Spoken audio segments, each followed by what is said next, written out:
Tungu na tunapika leo ndoma na waru kwa Mkikuyu.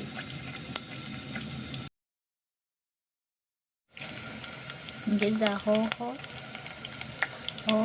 then tungu ikiiva hivyo umeongeza hoho.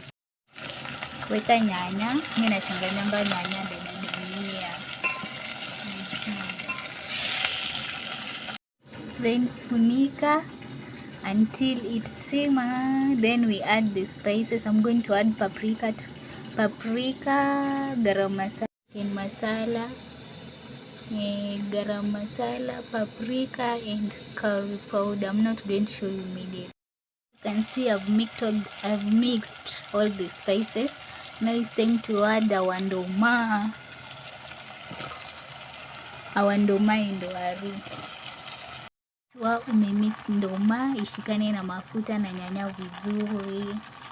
After that, I'm going to add my Maggi Royco cubes, salt na Royco, then na kadhufu kiasi, kadhufu noko kanaka kadhufu. Sasa tufunikie chemke, tungoje hivi sasa, tungoje test.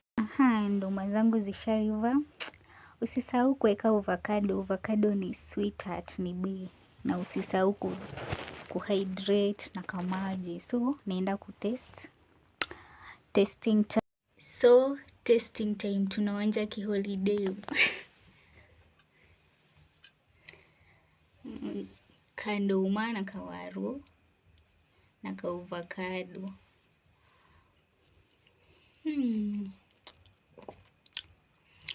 Nasikiaje? Nasikia mautamu. Usiogope kusema unasikiaje. Mautamu.